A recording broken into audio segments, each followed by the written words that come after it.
Boomerang जी, चांदी अरे वाली वाह, सबसे बड़ी बिल्डिंग है सर। क्या नाम है?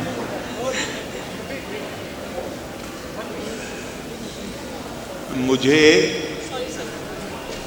अरुण जी का निमंत्रण मिला। हमारे राजेंद्र सिंह जी हमारे गांव के हैं, इनके माध्यम से, और ये सब बताया मुझे, तो स्वाभाविक रूप से मेरे मन में उत्सुकता पैदा हुई कि इतने बड़े गणपति और एनवायरनमेंट फ्रेंडली जिसे कहते हैं कि जिससे किसी प्रकार का प्रदूषण न हो, तो मेरे मन में खुद उत्सुकता पैदा हुई। और यहाँ आके ख़ास तौर से ये देख के कि हमारे भाई डॉक्टर सतपाल सिंह जी पहले से मौजूद हैं, जो मुझे पता नहीं था, तो और भी ज़्यादा मुझे खुशी हो गई। मैं ऐसे देखता हूँ इस पूरी चीज़ को कि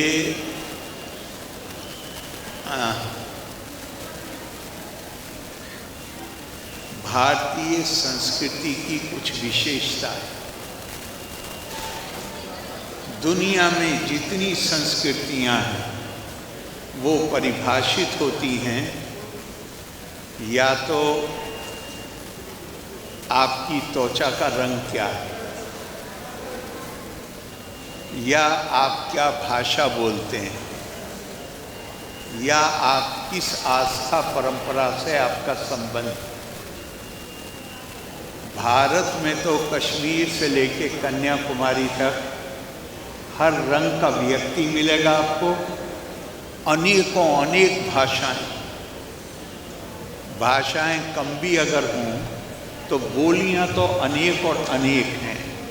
अभी मैं 3 दिन पहले सुन रहा था डॉक्टर देवी गणेश को, 26,000 बोलियां बता रहे थे कि इस देश के अंदर।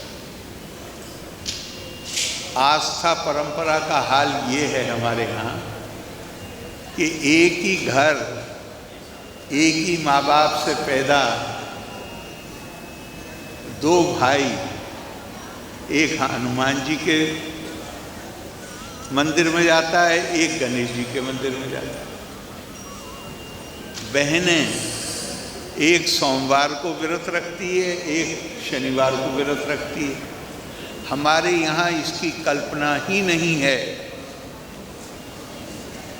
कि आस्था की अभिव्यक्ति कैसे की जाए, इस पे कोई मनमुटाव पैदा हो, इसकी कोई कल्पना ही नहीं। आकाशात पतितम तोयम यथा गच्छति सागरम सर्वदेवा नमस्कारा केशवम प्रीति गच्छति। उसको चाहे जिस नाम से याद कर लीजिए, बल्कि और इससे आगे बढ़ के कहा गया, मुझे एकदम से याद आया, ब्रह्मेति परमात्मेति भगवाना इति शब्दायते। ये तो केवल शब्द हैं, और जो इसका हमारे यहाँ कहा गया है कि ये जो जिसे हम ब्रह्म कहते हैं, परमात्मा कहते हैं, भगवान कहते हैं, ये तो अनुभव का मामला है, रियलाइजेशन का मामला है। और जिसको इसका रियलाइजेशन अनुभव हो जाता है, वो तो ऐसे हो जाता है जैसे गूंगे को क्या कहते हैं मराठी में, जो बोल ना सके, डम, क्या कहेंगे मराठी में, जो बोल नहीं सकता, वो मूक। अगर आप एक मूक व्यक्ति को खीर खिला दीजिए और उससे पूछिए कि इसका मज़ा कैसा है, तो क्या बताएगा? उसके चेहरे पे उसकी जो मिठास है, उसका भाव उसके चेहरे पे आता है, वो बोल नहीं पाता। यतो वाचो निवर्तन्ते अप्राप्या वंशा सहा, शब्द बौने हो जाते हैं। मैं आपको सच कह रहा हूँ, यहाँ आके मुझे ऐसे ही लग रहा है कि शब्दों में इसको व्यक्त नहीं किया जा सकता। और जिस भारतीय संस्कृति की हमारे प्रधानमंत्री जी ने कहा 5 प्रण, उसमें एक प्रण है अपनी संस्कृति की जानकारी पैदा करिए, संस्कृति पर गर्व की अनुभूति करिए।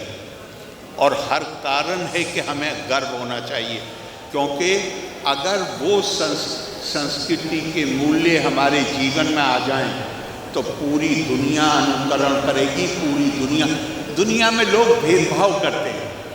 भारतीय संस्कृति अकेली है जो आत्मा से परिभाषित होती है, और ये आत्मा केवल इंसानों में नहीं, भारतीय संस्कृति ने आत्मा जानवरों में भी देखी है, पेड़ पौधों में देखी है, चिड़िया में देखी है। कोई आपसे अलग नहीं है। हम सब एक दूसरे से आत्मा के बंधन से हम सब जुड़े हुए हैं, और इस जुड़े होने का परिणाम क्या है? अब हम यहाँ गणपति की मूर्ति के सामने बैठे हैं तो मेरे दिमाग में आ रहा है, बहुत कॉमन है, लेकिन पहली लाइन आमतौर से लोग बोलते हैं, दूसरी लाइन नहीं बोलते हैं। माता च पार्वती देवी पिता देवो महेश्वरा बांधवा मानवा सर्वे स्वदेशो भुवनतिरेयम। ये भारतीय संस्कृति है। हर कोई, I am human being and nothing human is alien to me. मैं मानव हूँ, और मानव का कहीं आत्मा के बंधन का अभिप्राय ही ये है कि जहाँ मैं दूसरे के दुख में दुखी और दूसरे के सुख में सुख की अनुभूति महसूस कर सकूं। तो ये हमारी संस्कृति का बड़ा प्रतीक है। जो मैंने पढ़ा है उसके अनुसार ऐसे समय में जब देश बड़ी विषम परिस्थितियों से गुजर रहा था, उस समय छत्रपति शिवाजी महाराज ने ये इस उत्सव का सबसे पहला आयोजन अपनी माँ के कहने से किया। लेकिन फिर शायद कुछ समय बीतने के बाद उससे भी ज़्यादा विषम परिस्थितियाँ पैदा हों, जहाँ इस पर रोक लग गई। और फिर हमारे राष्ट्रीय आंदोलन के बड़े नेता लोकमान्य तिलक ने इस उत्सव को, इस परंपरा को पुनर्जीवित किया। मुझे, और आज ये केवल महाराष्ट्र में तो बहुत बड़े पैमाने पर होता है, लेकिन शुरू से तेलंगाना में और तमिलनाडु में भी शुरू से होता है। लेकिन अब देश के अन्य राज्यों में भी ये उत्सव धूमधाम से मनाया जाता है। और केरला का तो मैं आपको कहूँगा कि केरला में बड़े ज़ोर से होता है, बहुत ज़ोर से। मतलब ये पहले नहीं था, लेकिन अब बहुत ज़ोर से इस उत्सव को मनाते हैं। और मैं देखता हुआ आया हूँ कि केरला में गणपति मंदिरों के बाहर बड़ी लंबी भीड़ थी दर्शनों के लिए। तो आपने मुझे आमंत्रित किया और इस पुनीत कार्य में मुझे भी सम्मिलित किया। तो आपको भी बहुत धन्यवाद, आपके आयोजकों को धन्यवाद, पुजारी जी जिन्होंने पूजा कराई, क्या नाम है उनका? कृष्ण कुमार जी, उनको बहुत मैं धन्यवाद देता हूँ। और हमारे कलाकार पुणे के रहने वाले, क्या नाम? जी पूना जी, मूर्तिकार जो हैं सब बैठे रहते हैं।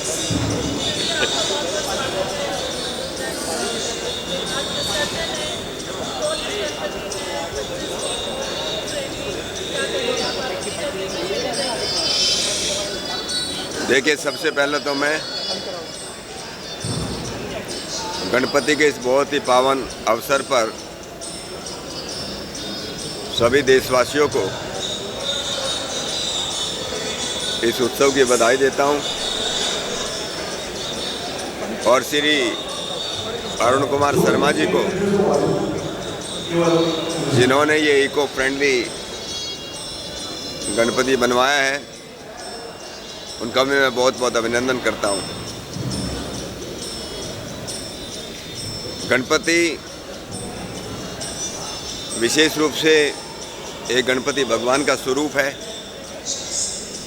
वेदों में आता है गणानाम गणपति, जो सारी दुनिया का मालिक है उसका नाम गणपति है। एक हमारे गणेश जी हैं जो एक ऐतिहासिक पुरुष हुए, भगवान शिव के वो पुत्र थे, उनके बड़े भाई कार्तिकेय थे। एक वो गणेश जी हैं। गणेश जी का जो प्रतीक है, सब लोगों को मालूम है कि गणपति की पूजा सबसे पहले हर एक मंगल कार्य में की जाती है। ऐसा क्यों हुआ? क्योंकि गणपति जो हमारा ओम का चिन्ह है उसका एक प्रतीक है। जिन लोगों को मालूम है कि ओम को कैसे लिखा जाता है, ये ओम उसी के, ये गणपति उसी के चिन्हों पर बनाया गया। भगवान का भगवान के जो है सैकड़ों हजारों नाम हैं, लेकिन सबसे प्रमुख जो नाम है, सबसे महत्वपूर्ण जो नाम है, उसका नाम ओम है। क्योंकि ओम जो है केवल हिंदू धर्म या वैदिक धर्म में नहीं, दुनिया के जितने धर्म हैं, जितने मत संप्रदाय हैं, सब में ओम का नाम है। बौद्धों में, जैन में तो ओम है। हम लोग जो है क्रिश्चियन में अमीन बोलते हैं। ओम का भी एक प्रकार का एक प्रति अलग रूप है। मुसलमानों में, इस्लाम में वो आमीन बन जाता है। तो ओम, अमीन, आमीन तो ओम ही है। इसलिए हम सबसे पहले पूजा अगर किसी की करते हैं तो ओम की करते हैं। जहाँ तक जैसे मैंने कहा कि ओ गणपति, उसका एक दूसरा है, अगर अच्छा लीडर बनना है, आदर्श नेता बनना है, आदर्श राजा बनना है, तो हमारे पूर्वजों ने ये गणपति की मूर्ति बनाई। इसका प्रत्येक चीज़ में एक बहुत बड़ा संदेश है। उसके ऊपर जो हाथी का सिर लगा दिया कि लीडर की, राजा की जो मेमोरी होना चाहिए, जिसको बोला एलिफेंटाइन मेमोरी, हाथी जैसे मेमोरी होना चाहिए।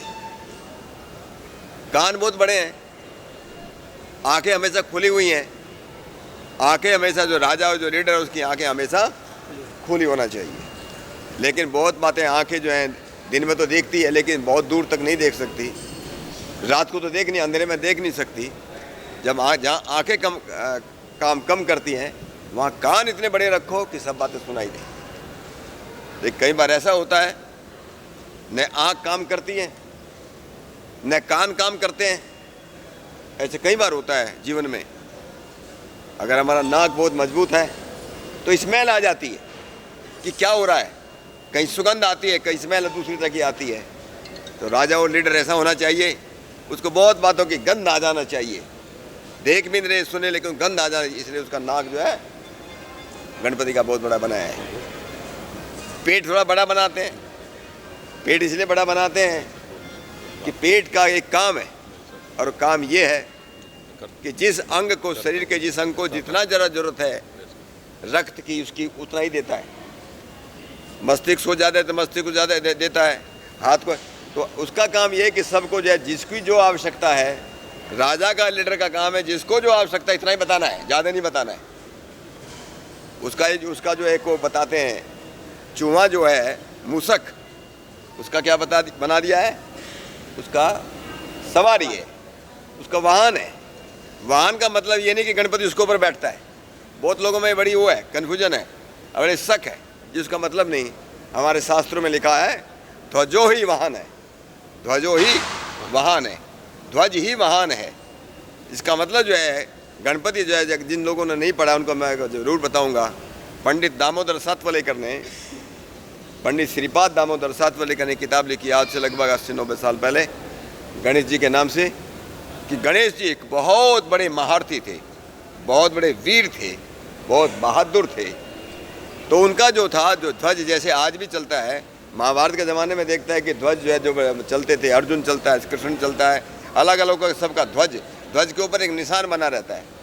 तो उनका जो है ध्वज, जैसे मैंने कहा, ध्वज को ही वाहन कहते हैं।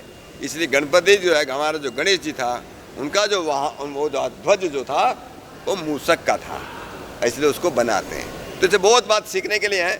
मैं तो अरुण कुमार शर्मा जी का जो है अभिनंदन इसलिए भी करना चाहता हूँ कि इको फ्रेंडली गणपति बनाया। आज समाज को, सारे देश या दुनिया को हम जितना ज़्यादा हम प्रकृति के साथ में रहेंगे, जितने ज़्यादा नेचर की गोदी में रहेंगे, उतने ज़्यादा हम स्वस्थ रहेंगे, उतने ज़्यादा हम जो है सुखी रहेंगे। और इसलिए आज सारी दुनिया के इसको हम यूनाइटेड नेशन ये कहता है कि सस्टेनेबल डेवलपमेंट होना चाहिए। सस्टेन डेवलपमेंट वो तभी हो सकता है जब हम प्रकृति के साथ रहना सीखें। और इसलिए एक संदेश जाना चाहिए इस गणपति से, इको फ्रेंडली गणपति से एक संदेश जाना चाहिए, न केवल मुंबई में जाना चाहिए, सारे देश और दुनिया के अंदर एक संदेश जाना चाहिए कि जो है हमको जो इको फ्रेंडली जो है प्रकृति के साथ मिलकर के रहना है। जैसे छोटे बच्चे को अपनी माँ की गोदी में जाकर सबसे ज़्यादा सुख मिलता है, सबसे ज़्यादा आनंद मिलता है, ऐसे ही जितना ज़्यादा हम प्रकृति की गोदी में रहेंगे उतने ज़्यादा स्वस्थ रहेंगे, उतने ज़्यादा हम सुखी रहेंगे। ये सबसे बड़ा जो है संदेश इस गणपति का जाता है। और इसलिए मैं पुनः अरुण कुमार जी का, आपके सभी साथियों का, आपके संगठन का, सबका अभिनंदन करते हुए मुझे आपने यहाँ पर बुलाया, इसलिए मैं आपका आभार व्यक्त करता हुआ अपनी बात को मैं विराम देता हूँ। धन्यवाद। नहीं, वो भाई साहब ने बोल दिया, वो काफ़ी है। बात नहीं भाई साहब बोल दिए बस सबके आगे हम बोल नहीं सकते। हो गया? चलिए भाई साहब के आगे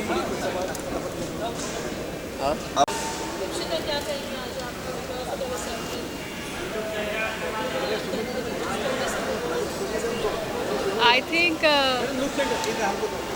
think the बुमरंगटा राजा का दर्शन मिलना itself is like अपने जो धन्य हो जाना। और इतना इको फ्रेंडली गणपति, इतने बड़े इको फ्रेंडली गणपति, ये एक एग्जाम्पल चाहता है हम सबको जो अपने घरों में है, जो अपने एनवायरनमेंट में जो पशु पक्षी हैं, जो इस क्या भक्ति दिल से होती है। और ईश्वर यही बोलते हैं, जो मैसेज अरुण जी ने बहुत बखूबी लोगों तक पहुंचाया है, आप सबके माध्यम से और लोगों तक पहुंचेगी कि आप सब इको फ्रेंडली गणपति रखें अपने घरों में, और ना कि अपने घरों में खुशियाँ लाए बट अपने आसपास भी खुशियाँ पहुंचाए। और गणपति जी का आशीर्वाद रहे सब पर। I think this is the best day of my life to witness something so magical and world record. I mean और क्या चाहिए, हमारा देश कितना हर जगह कितना प्रसिद्ध होता है और इससे हमें ज़्यादा खुशी मिलती है। मैं यूएस में बहुत सारा काम करती हूँ डोमेस्टिक वायलेंस और चिल्ड्रन के एजुकेशन के लिए। जो मैंने अभी पता चला कि नमो जो ट्रस्ट है वो इन्हीं बच्चों को, इन्हीं यूथ को प्रोत्साहन देते हैं कि ताकि वो आगे बढ़े, अपने हर मुश्किलों को पीछे छोड़कर आगे बढ़े, प्रगति के पथ पर आगे बढ़े। So I think it's a big message और I am very happy to be a part of this organisation and also this event. Thank you so much. Thank you.